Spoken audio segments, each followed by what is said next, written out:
आज के इस वीडियो में हम लोग 12वीं कक्षा के भूगोल विषय के चैप्टर नंबर 5 के महत्वपूर्ण लघु उत्तरीय और दीर्घ उत्तरीय प्रश्नों पर परिचर्चा करेंगे। भूगोल चैप्टर नंबर 5 जिसका नाम है प्राथमिक क्रियाएं। तो आइए हम लोग प्रश्नोत्तर की ओर चलते हैं। आज का जो पहला प्रश्न है उसका नाम है मानव क्रिया से आप क्या समझते हैं। मानव क्रिया क्या है या मानव क्रिया से आप क्या समझते हैं। तो आपका उत्तर होगा मनुष्य अपने आजीविका के लिए जिन कार्यों को करता है उसी को मानव क्रिया कहते हैं। मतलब हम या आप या संसार के कोई भी व्यक्ति अपने जीवन यापन के लिए मतलब भोजन वस्त्र आवास इन आवश्यकताओं को पूरा करने के लिए कोई ना कोई काम अवश्य करते हैं अपने सामर्थ्य के अनुसार। तो उसी को हम कहते हैं मानव क्रिया। जैसे आखेट, पशुचारण, लकड़ी काटना, खनन, परिवहन, संचार, व्यापार, शिक्षा, चिकित्सा इत्यादि। दूसरा प्रश्न है मानव क्रिया को कितने वर्गों में बांटा गया है। दूसरा प्रश्न है मानव क्रिया को कितने वर्गों में बांटा गया है। आपका उत्तर होगा मानव क्रिया को 4 वर्गों में बांटा गया है। मानव क्रिया को 4 वर्गों में बांटा गया है। नंबर 1 प्राथमिक क्रिया। नंबर 1 क्या है? प्राथमिक क्रिया। तो प्राथमिक क्रिया क्या है? तो प्राथमिक क्रिया उस क्रिया को कहते हैं जिसमें मनुष्य प्राकृतिक संसाधनों का प्रत्यक्ष उपयोग करता है। प्राथमिक क्रिया उस क्रिया को कहते हैं जिसमें मानव प्राकृतिक संसाधनों का प्रत्यक्ष प्रयोग कर लेता है। जैसे जंगल से लकड़ी काट के लाया, उसका सीधे प्रयोग कर लिया। फल फूल कंदमूल लाया, उसको सीधे खा लिया। जैसे जंगल से लकड़ी काटना, कृषि, खनन, मछली पकड़ना, पशुचारण। सेकेंड है द्वितीय क्रिया। द्वितीय क्रिया को गौण क्रिया भी कहते हैं। द्वितीय क्रिया की बात करें तो द्वितीय क्रिया को हम गौण क्रिया के नाम से भी जानते हैं। द्वितीय क्रिया उस क्रिया को कहते हैं या वैसी क्रिया जिसमें प्रकृति से जो हम सामान को प्राप्त करते हैं, प्रकृति से जिस वस्तु को प्राप्त करते हैं उसके रंग, रूप, आकार, प्रकार में परिवर्तन कर देते हैं। प्रकृति से जिन पदार्थों को, जिन वस्तुओं को, जिन सामग्री को हम प्राप्त करते हैं उसके रंग, रूप, आकार, प्रकार में बदलाव कर देते हैं, परिवर्तन करते हैं, तब जाकर उसका हम प्रयोग करते हैं। जैसे लकड़ी से फर्नीचर बना देना, रुई से धागा या कपड़ा तैयार कर देना, गेहूं से आटा या मैदा बना देना इत्यादि। तृतीय क्रिया। तृतीय क्रिया उस क्रिया को कहते हैं जिसके अंतर्गत सभी प्रकार के व्यवसाय को शामिल किया जाता है। तृतीय क्रिया उस क्रिया को कहते हैं जिसके अंतर्गत सभी प्रकार के व्यवसाय को शामिल किया जाता है। जो प्राथमिक क्रिया और द्वितीय क्रिया के उत्पाद को उपभोक्ता और उद्योगपति तक पहुंचाने का काम करते हैं। जैसे परिवहन, संचार, संवाद वाहन, वितरण इत्यादि। अगला है चतुर्थ क्रिया। तो शिक्षण और अनुसंधान से संबंधित क्रिया। शिक्षण और अनुसंधान से संबंधित क्रिया को चतुर्थ क्रिया के नाम से जानते हैं। और चतुर्थ क्रिया के अंतर्गत सभी प्रकार की अप्रत्यक्ष सेवा शामिल किया जाता है। मतलब सेवा हो रहा है लेकिन उसको हम देख नहीं पा रहे हैं। अगला प्रश्न है पशुचारण क्या है। पशुचारण क्या है, यह कितने प्रकार का होता है। आपका उत्तर होगा अपनी आजीविका के लिए पशु को चराना। अपनी आजीविका के लिए पशु को चराना पशुचारण कहलाता है। और पशुचारण 2 प्रकार के होते हैं। पहला चलवासी पशुचारण, दूसरा व्यापारिक या वाणिज्यिक पशुचारण। फिर अगला प्रश्न होगा तो चलवासी पशुचारण क्या है। चलवासी पशुचारण क्या है या चलवासी पशुचारण किसे कहते हैं। आपका उत्तर होगा चलवासी पशुचारण मानव का प्राचीन जीवन निर्वाह व्यवसाय है। चलवासी पशुचारण मानव का प्राचीन जीवन निर्वाह व्यवसाय है जिसमें पशुचारक मतलब पशु को चराने वाले अपने भोजन, वस्त्र, आवास इत्यादि की आवश्यकता को पूरा करने के लिए पशु पर आश्रित रहते हैं, पशु पर निर्भर रहते हैं। अगला प्रश्न है ऋतु प्रवास क्या है, या ऋतु प्रवास से आप क्या समझते हैं? ऋतु प्रवास क्या है या ऋतु प्रवास से आप क्या समझते हैं? आपका उत्तर होगा ऋतु प्रवास, जिसका मतलब होता है ऋतु के अनुसार, मतलब मौसम के अनुसार अपने आवास को बदल देना। ऋतु प्रवास जिसका शाब्दिक अर्थ होता है ऋतु के अनुसार, समय के अनुसार या मौसम के अनुसार अपने आवास को बदल देना। मतलब पशुपालक जनजातियां गर्मी के महीना में अपने पशुओं को लेकर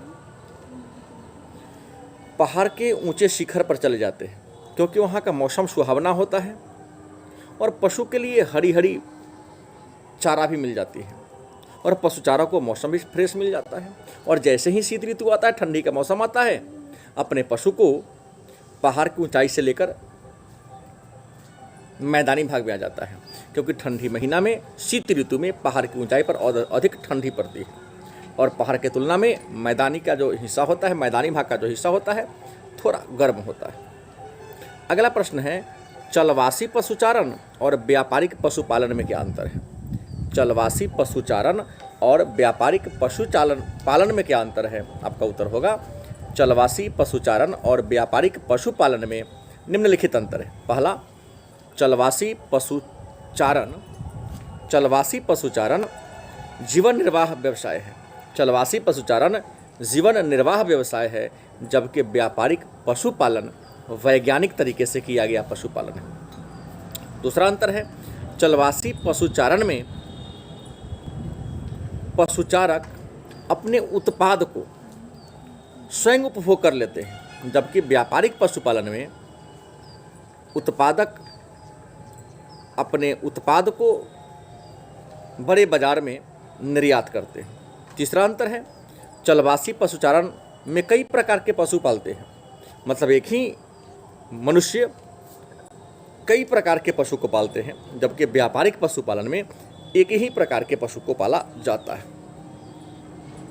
अगला प्रश्न है कृषि क्या है और विश्व में प्रचलित कृषि के प्रमुख प्रणालियों का नाम लिखें। कृषि क्या है और विश्व में प्रचलित कृषि के प्रमुख प्रणालियों का नाम लिखें। आपका उत्तर होगा भूमि को जोत कोड़ करके फसल को उगाना।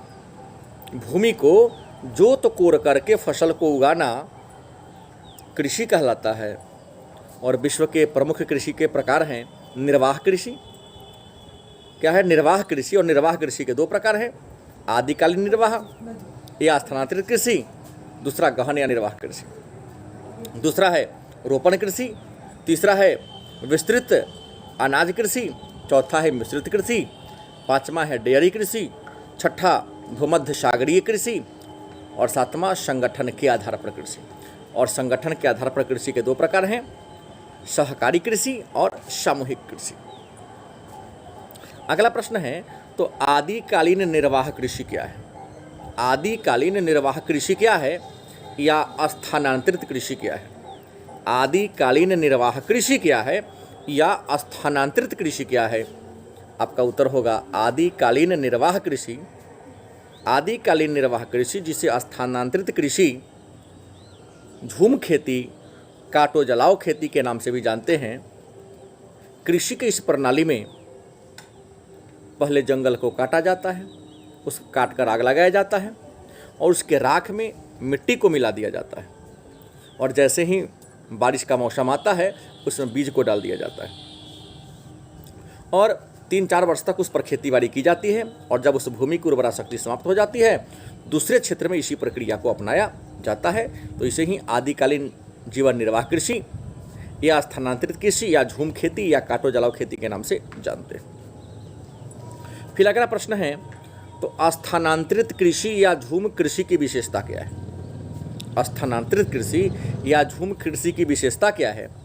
तो आपका उत्तर होगा स्थानांतरित कृषि या झूम कृषि की प्रमुख विशेषता निम्नलिखित है। नंबर 1, इसमें जंगल को काटकर खेती किया जाता है। इसमें खेत का आकार छोटा होता है। इसमें परंपरागत तरीके से खेती होती है। इसमें एक भूमि पर 3 से 4 वर्ष ही खेती होती है, क्योंकि उसके बाद वह भूमि खेती के लायक नहीं रह जाता है। अगला प्रश्न है, तो रोपण कृषि की विशेषता को लिखें। रोपण कृषि की विशेषता को लिखें। आपका उत्तर होगा, रोपण कृषि की प्रमुख विशेषता निम्नलिखित है। पहला, यह व्यापारिक कृषि है, रोपण कृषि जिसे व्यापारिक कृषि भी कहते हैं। दूसरा, इसमें बागान का आकार बड़ा होता है। इसमें बागान को कारखाना से जोड़ने के लिए बड़े बड़े सड़क बनाए जाते हैं। इसमें सस्ता और अकुशल श्रमिक का प्रयोग होता है। तो फिर अगला प्रश्न बनता है, मिश्रित कृषि क्या है, या मिश्रित कृषि से आप क्या समझते हैं। मिश्रित कृषि क्या है, या मिश्रित कृषि से आप क्या समझते हैं। आपका उत्तर होगा, कृषि की वैसी प्रणाली जिसमें कृषि के साथ साथ पशु को भी पाला जाता है। कृषि की वैसी प्रणाली जिसमें कृषि के साथ साथ पशु को भी पाला जाता है, मिश्रित कृषि कहलाता है। अगला प्रश्न है, डेयरी कृषि क्या है। डेयरी कृषि क्या है, या डेयरी कृषि से आप क्या समझते हैं। आपका उत्तर होगा, दूध और दूध से निर्मित पदार्थों के उत्पादन के लिए, दूध और दूध से निर्मित पदार्थों के उत्पादन के लिए बड़े पैमाने पर पशु को पालना, दूध और दूध से निर्मित पदार्थों के उत्पादन के लिए बड़े पैमाने पर पशु को पालना डेयरी कृषि कहलाता है। अगला प्रश्न है, तो डेयरी कृषि की क्या विशेषता है। डेयरी कृषि की क्या विशेषता है। आपका उत्तर होगा, डेयरी कृषि की प्रमुख विशेषता निम्नलिखित हैं।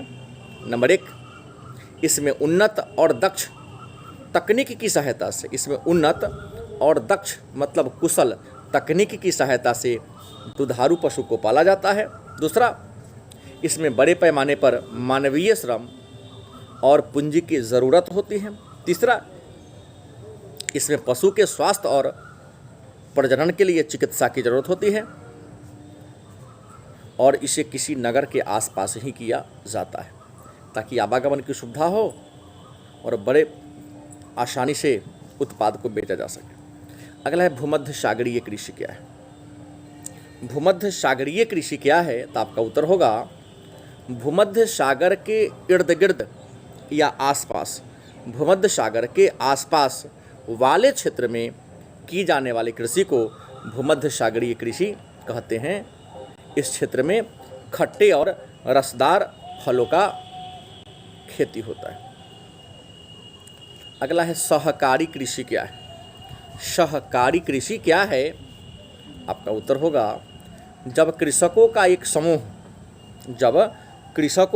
समूह अपनी कृषि से अधिक लाभ कमाने की इच्छा के लिए, जब कृषकों का एक समूह अपनी कृषि से अधिक लाभ कमाने की इच्छा के लिए स्वेच्छा से मतलब अपना मन से एक समूह बनाकर कृषि कार्य करते हैं तो उसे सहकारी कृषि कहते हैं। अगला प्रश्न है, तो सामूहिक कृषि क्या है। सामूहिक कृषि क्या है, आपका उत्तर होगा, जब कृषकों का एक